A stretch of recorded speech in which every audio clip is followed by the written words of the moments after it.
بسم اللہ الرحمن الرحیم. ہیلو ایوری ون, دس از محمد اسیر اوان.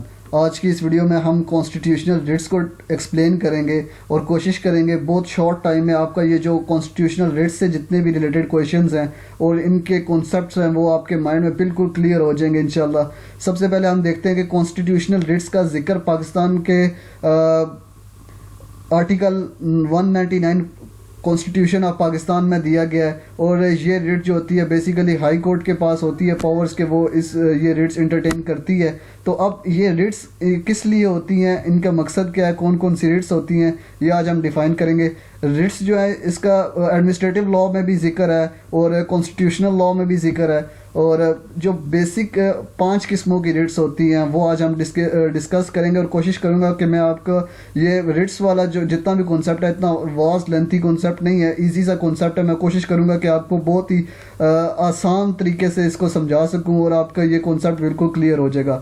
سب سے پہلی جو ریٹ آتی ہے وہ ریٹ آف مینڈیبس ہے. اب مینڈیبس کا ایک لفظی اگر ہم ایک لفظ میں اس کو دیکھیں تو اس کا مطلب ہو جائے گا وی کمانڈ, جس میں یہ ہوتا ہے کہ کوئی ادارہ اگر کوئی قانونی کام نہ کر رہا ہو, کوئی بھی ادارہ وہ اگر قانونی کام نہیں کر رہا تو اس کو عدالت کے ذریعے آپ اس کام کا کرنے کو کمانڈ دیتی ہے. عدالت اس ادارے کو کمانڈ دیتی ہے کہ وہ یہ کام کریں. آپ یہ ریٹ ہائی کورٹ میں بھی کر سکتے ہیں, سپریم کورٹ میں بھی کر سکتے ہیں. فار ایگزامپل اگر آپ کے گھر میٹر لگنا ہے, وہ آپ ڈا والے میٹر نہیں لگا رہے, اس پروسیس کو لینتھی کیے جا رہے ہیں, ان کا قانونی کام ہے کہ وہ اس کو میٹر لگانا ہے, لیکن انہوں نے کافی ٹائم لگا دیا, تو آپ ان کے خلاف اگر کوئی بھی کارروائی کرنا چاہتے ہیں تو آپ ریٹ آف مینڈیبس ان کے خلاف دے سکتے ہیں. اور اس سے علاوہ جو مین آج کل کے لوگوں کا ایشو ہوتا ہے, مجھ سے اکثر کویشچنز بھی آتے ہیں کہ سر اگر کوئی کسی جاب کے لیے اس کا کرائٹیریا پورا ہے, اس کے ساری ایلیجبلٹیز پوری ہیں, وہ اس نے ٹیسٹ دیا, انٹرویو دیا, سب میں پاس ہے, اور جو لوور گریڈ کا بندہ اس کی جگہ لگ گیا, اور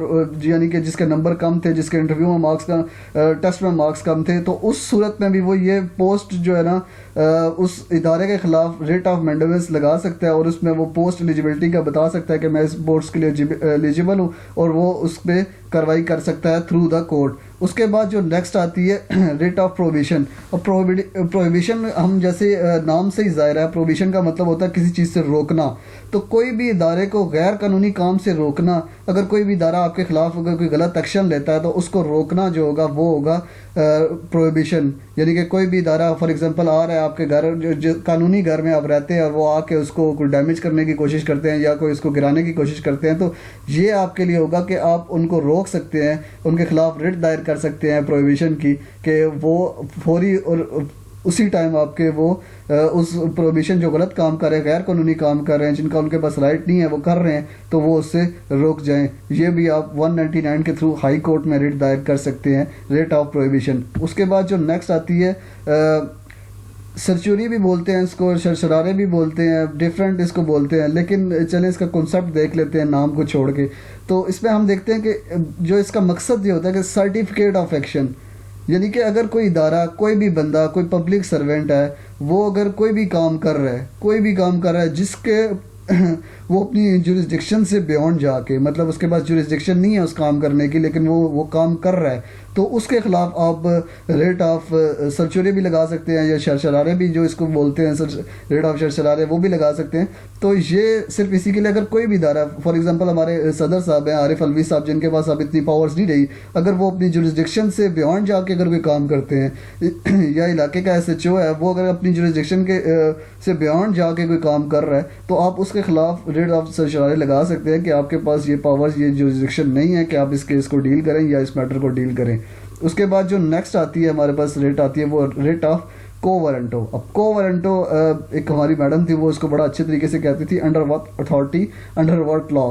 تو لیکن اس کا جو مین ہے وہ یہی ہے, under what authority you holding this office. اگر کوئی بھی شخص ہے فار ایگزامپل وہ کسی پوسٹ کے لیے ایلیجیبل نہیں ہے اور وہ اس آفس میں بیٹھا ہوا ہے, اس پوسٹ پہ بیٹھا ہوا ہے, تو آپ اس کے خلاف ریٹ آف کو وارنٹو لگا سکتے ہو.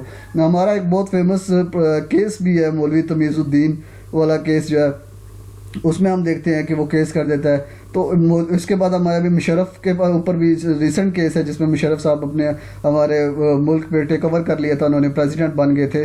تو آپ وہ قانونی ڈیموکریٹک طور پہ تو نہیں آئے تھے، لیکن یہ ایک جو ہے نا وہ اس طرح غیر قانونی طور پہ آئے تھے. تو یہ ہو گیا. اس کے علاوہ کوئی بھی ایسا فار ایگزامپل اب ہائی کورٹ کے لیے لمیٹیشن ہے کہ 45 ایئرز ہیں ان کے جج بننے کے لیے ہائی کورٹ کے. اگر کوئی بندہ جس کی عمر جو ہے 45 سے کم ہے تو اس کے خلاف بھی ہم یہ لگا سکتے ہیں کہ کس اتھارٹی کے تحت جو ہے نا وہ یہ آفس جو ہولڈ کر رہا ہے. تو یہ ایک ریٹ ہے، ریٹ آف کو ورنٹو. نیکسٹ ہے جو ایک امپورٹنٹ ریٹ ہے جس کو ہم ڈیٹیل سے بھی علادہ سے بھی ڈسکس کریں گے، ریٹ آف ہیبیس کارپس.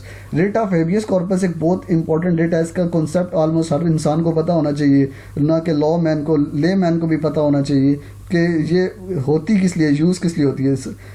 تو ریٹ آف ہیبیس کارپس کا مطلب ہے کہ ہیو از باڈی، مینس کہ اگر کوئی بھی پولیس آفیسر نے یا کسی پولیس والوں نے آپ کے کسی بندے کو بلا جواز بے حبس بجا میں رکھا ہوا ہے، اللیگل ڈیٹینٹ کیا ہوا ہے، اس کو کسی بھی جگہ کیا ہوا ہے اور اس کو 24 آورس کے سامنے اندر اس نے مجسٹریٹ کے سامنے پیش نہیں کیا، تو آپ ان کے خلاف ہیبیس کارپس کے ریٹ دائر کر سکتے ہیں جس میں وہ کورٹ اس کو آرڈر کرے گی کہ ہیو از باڈی، اور وہ باڈی جو ہے اپیئر کرو بیفور دا کورٹ. یا کسی بھی ایجنسی نے اگر کوئی بندہ اٹھایا ہوا ہے تو اس کے خلاف اگر وہ کوئی قانونی کارروائی نہیں ہو رہی اور آپ کو پتہ نہیں ہے تو آپ اس کے خلاف بھی اللیگل ڈیٹینشن کا کیس کر سکتے ہیں.